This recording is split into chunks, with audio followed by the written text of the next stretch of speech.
You know when marketing just clicks? Like a company seems to know exactly what you need, maybe even before you do. Yeah, that feeling of, how did they know that? Exactly. Well, often there's this kind of hidden framework behind it all, almost invisible. And that framework, that's what we're diving into today. The Marketing Information System, or MIS. MIS, okay. Yeah, it might sound a bit, well, dry maybe, but Yeah. honestly, it's like the command center for smart marketing. It pulls together the people, the tech, the procedures, everything. Right. So our mission here is to unpack this MIS. We want to show you how it helps businesses get the right information at the right time. Without getting buried in data overload, which is a real risk. Yeah, definitely.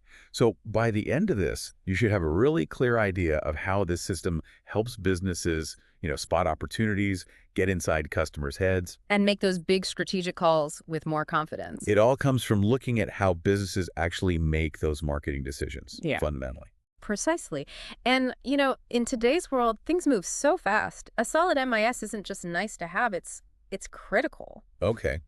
So where do we start? You mentioned it has components. It does. Basically, think of it as three main parts working together. Three parts. Got it. What's the first one? First up is the internal records system. Internal records. Okay, what does that cover? This is all about the data the company generates just by doing business every day. The whole cycle from when a customer orders something Right. all the way through to when they pay. So it tracks orders, sales numbers, prices, costs, inventory levels. Uh-huh. Receivables, payables. The whole financial picture, really. The key thing here is that it's mostly data results. Yeah. It's a record of what's already happened. Okay, data results. So it's looking backwards, in a way. How does that historical stuff help with, like, future marketing? Well, that's the interesting part. When you analyze this data, even the routine stuff, you can spot patterns. Yeah. Little clues. Like what? Like maybe you see a small but steady rise in people buying a specific add-on with a product. That could signal, an unmet need or a new trend starting. Ah, okay, so marketing could jump on that. Exactly. Or maybe you see fewer repeat buys from a certain group of customers. That's a red flag, right? It might be a satisfaction issue you need to fix fast. So you're listening for the whispers in the data. That's a great way to put it. Yeah. Yeah. Listening to those whispers. Okay, so internal records gives us the past performance. What's the second piece? The second piece is the marketing intelligence system. Marketing intelligence, okay. Now, this shifts the focus. We're moving from inside the company to looking outside. Right. It's about gathering information, like daily, about what's happening in the wider marketing world. So instead of data results, now we're talking data events, things happening right now. Data events, okay, so much more. Current, real time almost. How do companies actually collect this intelligence? It's a mix of things. There's the traditional stuff like reading trade journals, news, market reports. Standard stuff. Yeah. But it's also really active. It means talking to people, customers, suppliers, distributors, your own sales folks. Getting info from the front lines. Exactly. And of course, you absolutely have to be monitoring social media, online forums, reviews. That's crucial nowadays for catching the public mood and trends. It sounds like a lot of signals coming in. How do you make sure it's useful intelligence and not just noise? That's the million-dollar question, right? Yeah. Good intelligence doesn't just land in your lap. Research points to a couple of key things. Okay. One is training your sales force. Make them your eyes and ears. Yeah. Encourage them, give them easy ways to report back what they're seeing and hearing out there, new trends, competitor moves, weird customer requests. Right, turning the sales team into intelligence agents. Yeah. That makes total sense. What else? The other big thing is building strong relationships with your partners, distributors, retailers. Intermediaries. Exactly. Encourage them to share what they're seeing. They often have a broader view, working with different brands, seeing different customer behaviors.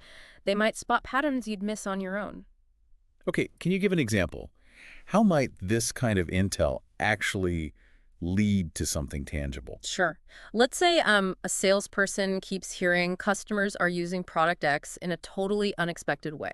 Okay. If that feedback gets passed up and analyzed, maybe it leads to a new version of product X or even a whole new product line targeting that specific use. I see. Using customer creativity. Right. Or think about a retailer noticing that sales of item Y always spike right before a certain holiday, like every single year. If they share that, the company can plan inventory better, time their marketing pushes perfectly. It leads to real results. Okay, yeah, that makes the value really clear. Yeah. So we have internal history, external current events. What's the third component? The third one is the marketing research system. Marketing research. How's that different from intelligence? It's more focused, more systematic. Marketing research is when you have a specific question or problem you need to investigate. Okay. So while intelligence is kind of like ongoing scanning, research involves designing a specific study, maybe surveys, focus groups, experiments, to really dig deep into a particular issue or opportunity. So it's project-based almost, to answer a specific question. Exactly. It's a formal process to find specific answers. Okay, so this trio, internal records, marketing intelligence, marketing research, that's the MIS. How does this whole system then, like, feed into actually managing the marketing? Well, think about what marketing management is trying to do, right? Yeah. It's about choosing your target markets and then figuring out how to win and keep those customers by giving them superior value. Right, the core goal. So the MIS, it's like the central nervous system for all of that. It provides the essential information, the signals that let managers make all those crucial decisions. A central nervous system. I like that analogy. Okay, so how does it help specifically with, say, developing marketing strategies and plans? Well, any good strategy needs a solid foundation, right? You need to know where you stand now, what competitors are up to, and crucially, what your customers really want and how that's changing. The MIS pulls all that together, the internal data, the market intel, the specific research findings. It gives you the raw material and the insights to build those strategies. Okay, and what about getting those deep customer insights? Doesn't the intelligence part cover a lot of that? Intelligence gives you that ongoing pulse, definitely. But the MIS as a whole, especially the research part, lets you go much deeper. How so? It helps you move beyond just seeing what's happening to understanding why it's happening. Why are customers behaving this way? What are their underlying motivations? The MIS helps answer that crucial why. Right, the why behind the what. Now, forecasting demand. That seems absolutely critical. How does MIS help predict the future? Yeah, getting demand forecasts right is huge, and the MIS is key. You take the historical sales data from internal records. You combine it with what the intelligence system is telling you about current market buzz and competitor actions. And maybe you layer in findings from a specific research on purchase intentions. Put it all together, and you can build much more reliable demand forecasts. And getting that right isn't just for marketing budgets, is it? Oh, absolutely not.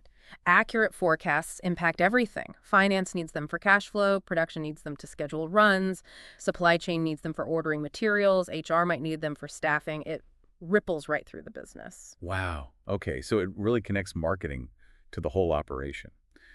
What about those really big picture things? The macro environment, economic shifts, tech changes? That's where a really good MIS shines. It helps you systematically track those big forces. Wow. By collecting and organizing data on economic indicators, social trends, environmental concerns, new tech, demographic shifts, political changes, all of it. So it's constantly scanning the horizon. Exactly. Through that scanning, plus maybe some focused research and trend analysis, the MIS helps you understand how these big waves might affect your market, spot threats early, see new opportunities emerging. It makes your strategies more resilient. So it provides that wider context, the long view. Okay. Last piece on this. Overall strategic planning. It sounds like MIS touches almost everything. It really does. Look, the MIS doesn't write the strategy itself, Right. but it provides the bedrock. All that data on the market, on customer needs, on competitors gathered and analyzed by the MIS, that's the essential input for making smart strategic choices. Trying to do strategic planning without a good MIS. Well, it's like flying blind. Flying blind, yeah, okay, that makes perfect sense. So we've gone through the components, how it feeds management. Let's maybe pull out the main takeaways for everyone listening. Yeah, let's recap. Basically, the marketing information system, and especially that forward-looking marketing intelligence part, it really is like that central nervous system for managing marketing effectively. It's the core infrastructure for insight. Absolutely. It delivers the timely information you need to make sound strategic decisions. So building and maintaining a strong MIS isn't just, a nice to have. It sounds essential for staying in the game. Totally essential. The benefits are huge. You get much better, more informed decision-making, period. Okay. It supports solid strategic planning because it's data-driven. It helps you spot and grab those market opportunities before others do. And just understand the market better overall. Yeah, a much deeper, more nuanced understanding of how things are shifting and why. And the flip side. What happens if you don't have a strong MIS or you let it slide? Well, the biggest risk is simply falling behind. You'll likely miss key market shifts.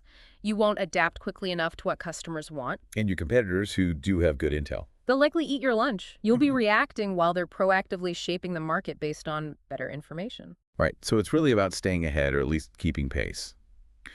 Okay, here's something to think about as we wrap up.